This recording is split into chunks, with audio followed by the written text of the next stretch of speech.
बार्शीचा पाणी पुरवठा MIDC असे अनेक प्रश्न आहेत, तर त्याबद्दल तुम्ही कसा विचार केला? आता आपण सर्वांनीच पाहिलं की मी ज्यावेळेस आमदार होतो त्यावेळेस जवळपास 5,000 कोटीच्या शेतकऱ्यांच्या अनुदानासहित पीक विम्यासहित 5,000 कोटीच्या आसपास आपण या ठिकाणी निधीची उपलब्धता केली.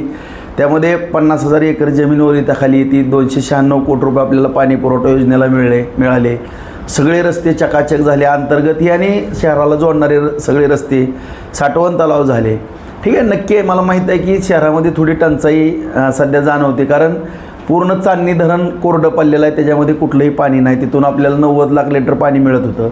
शहरामधून सुद्धा 65 ते 70 लाख लिटर पाणी आपल्याला विहिरीवरून मिळत होतं. तो एक यशस्वी प्रयोग केला होता की 25 लाखामध्ये 70 लाख लिटर पाणी आपण 5 विहिरीतनं उपलब्ध केलेलं होतं.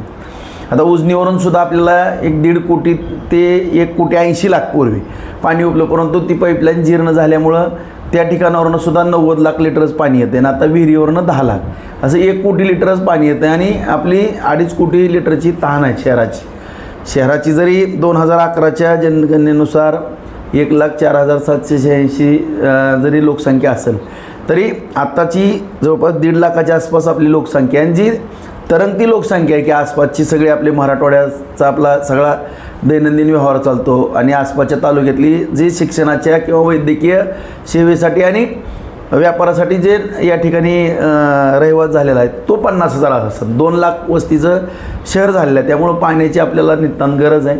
ह्या गोष्टी खरेच जरी अडचण असेल तरी ह्याची अगोदरच आपण विचार करून माननीय देवेंद्र फडणवीस साहेबांना विनंती करून 296 कोटी रुपये पहिलेच मंजूर होते. 80% काम पूर्ण झालेलं आहे आणि 100 कोटी रुपयाची गरज होती. गेल्याच महिन्यामध्ये मीटिंग झालेली आहे. 100 कोटीची त्याची मंजुरीही मिळालेली आहे. आचारसंहिता झाल्या त्याची ऑर्डरही येईल. त्यामुळे आता त्या ठिकाणी रुपयाची अडचण नाही. फक्त अडचण आहे ते कुर्डवाडी पिंपळनेर भूसंपादनाची. त्यामध्ये सुद्धा गडकरी साहेबांना मी विनंती केलेली आहे. मध्यंतरी अक्कलकोटला मला दिल्लीला ये म्हणालेले आहेत आणि येणाऱ्या जुलैच्या अखेरपर्यंत, कारण कुर्डवाडी ते पिंपळनेर 250 कोटी भूसंपादनाला लागतात आणि 950 कोटी 4 लेनला लागतात. त्यामुळे 1200 कोटीचा हा प्रोजेक्ट आहे, तो जुलै अखेरपर्यंत मंजूर होईल.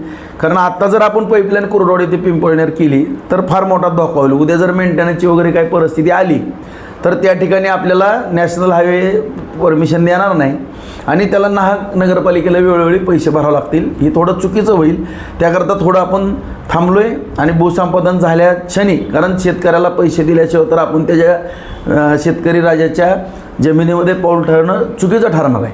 त्यामुळे त्यांना अगोदर भूसंपादनाचा मोबदला देतो आणि तातडीनं ते काम आम्ही युद्धपातळीवरती हातामध्ये घेतो.